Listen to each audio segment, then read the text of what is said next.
green goes away, the red hits. Okay? Here's some examples of color blindness. Just let's get something straight here. So you see this, I'm pointing at with the mouse, well, I'm trying to. This top color right here, one above where my mouse is, I don't know why it's not going all the way up there, is red, am I right? Okay, so then we move over, and this color right here, a person with protanopia, so this color right there, where'd it go? Oh my gosh, what in the world? Why did my mouse just disappear? Right there. If I asked a person with color blindness, specifically protanopia, what that color is, what are they going to tell me it is?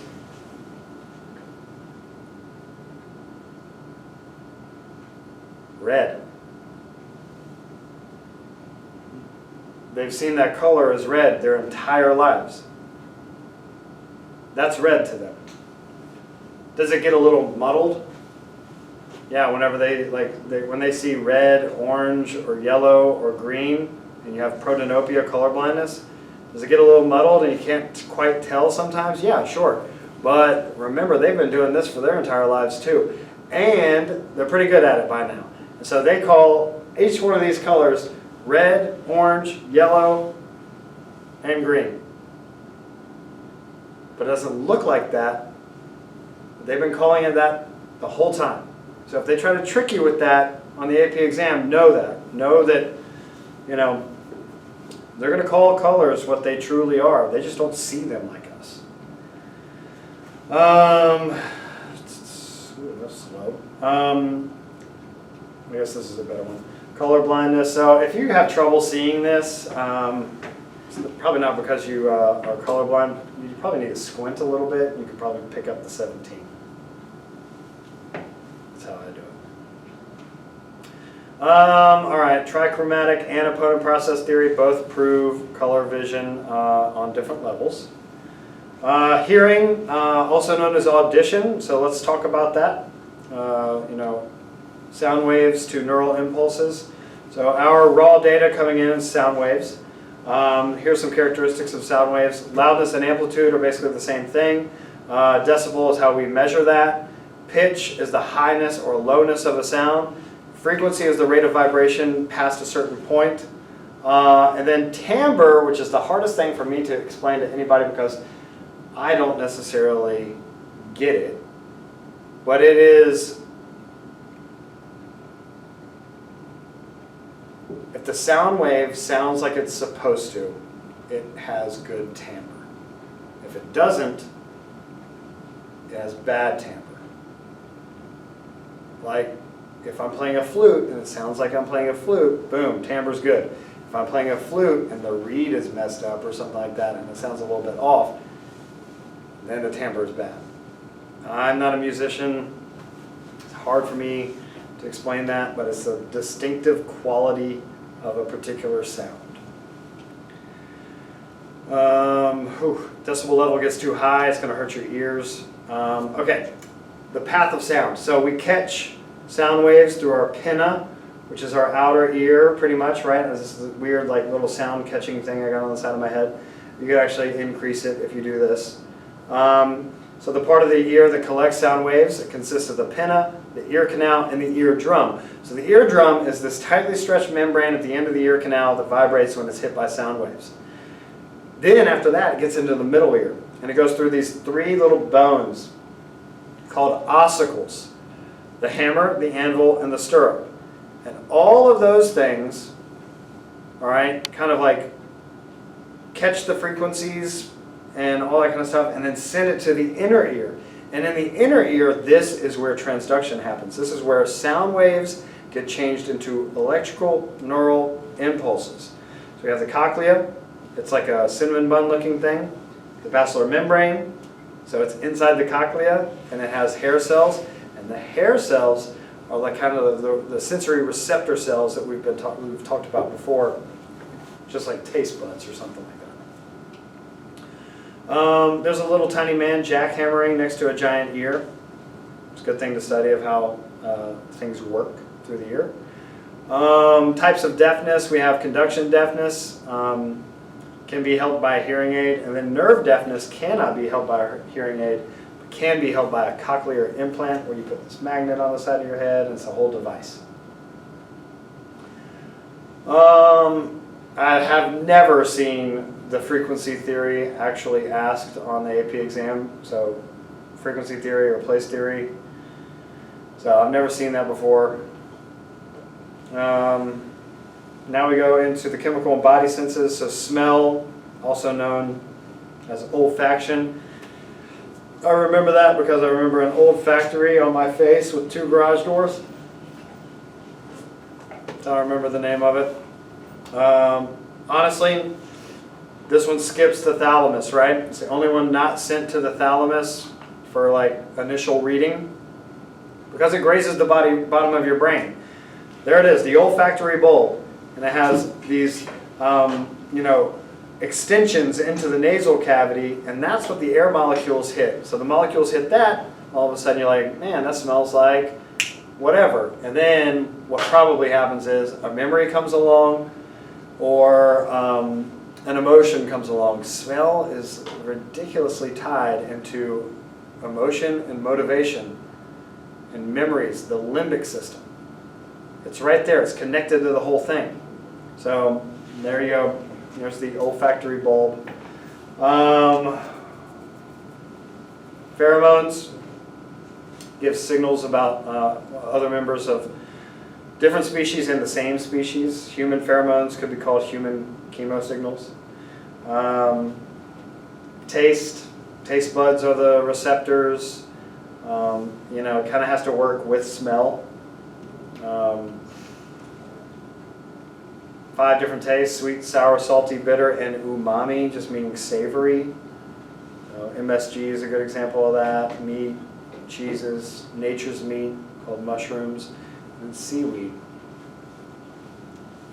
The skin and body senses, so touch, pain, movement, position, balance, all that kind of stuff. Touch is one of those 5 senses that we know. The skin is the sense organ here.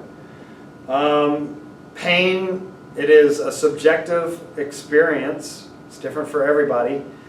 These things called nociceptors are specialized sensory receptors in the skin, muscles, and internal organs. So, you might see a question that says your stomach's stretched and you get full and you get uncomfortable.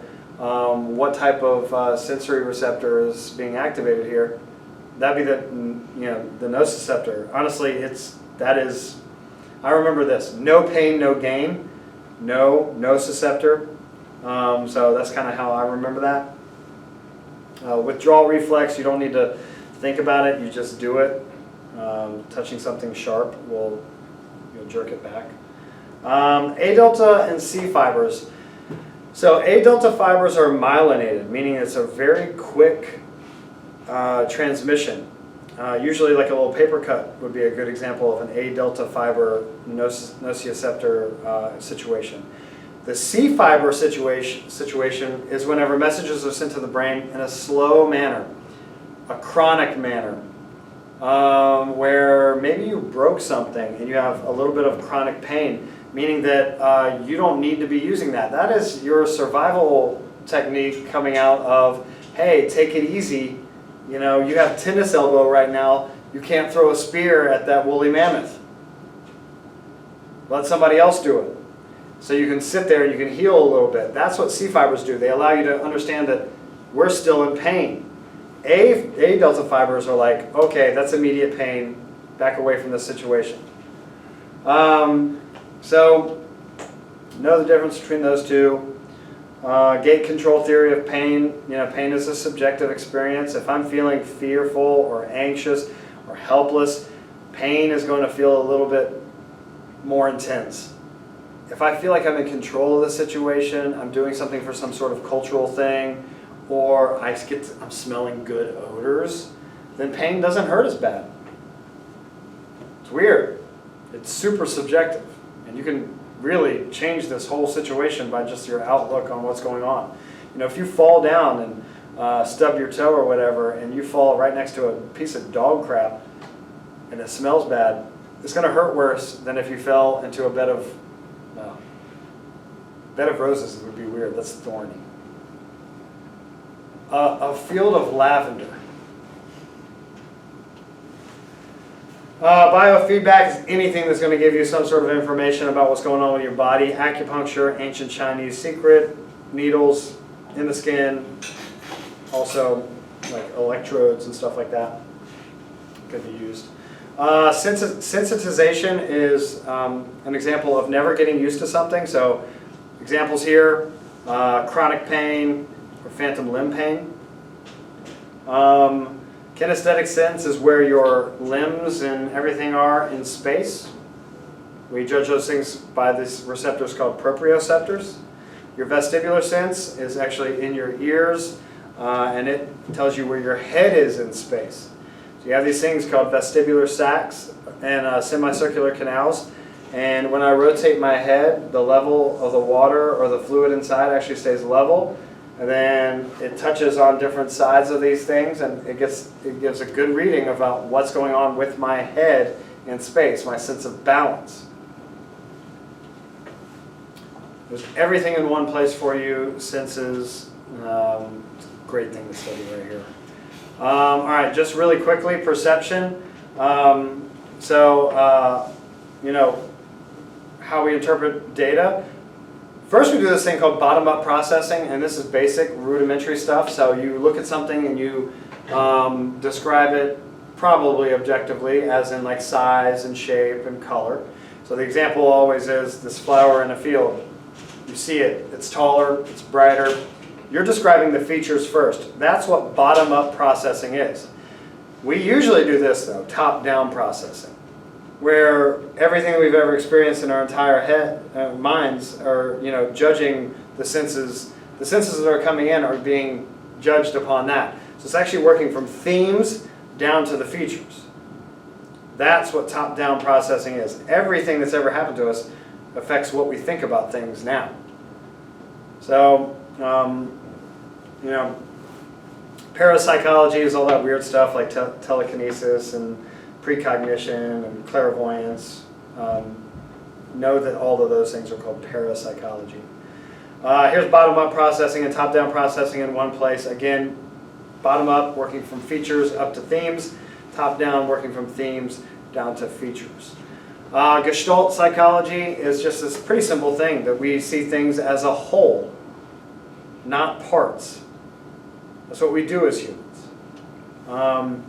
So that's what Gestalt is. So some of these Gestalt rules that have been created as the figure-ground relationship. If you're looking at me on this screen right now, or you're in class and you look at me, you're focused on me. I'm the figure. Everything else kind of dissipates and isn't as clear as me. Okay, that is how we perceive the world. We always, you know, focus on the actual thing first, and then possibly the background. We have some Gestalt laws of grouping, aka laws or principles of organization.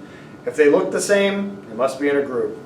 If they're kind of, if they're blocked off, but I can still tell what the shape is, I'm going to close it off. Must be together, right? Law of good continuation, is everybody walking in the same direction? Oh, they must be a part of a group. Law of proximity, man, they're really close together. They must be a part of the group. And then we have this thing called the law of prognose, which is the law of simplicity. And we see the world as simple as it possibly can be. It's a dangerous thing for our brains. Depth perception, you do this in two ways. Monocular cues using one eye, and binocular cues using both eyes.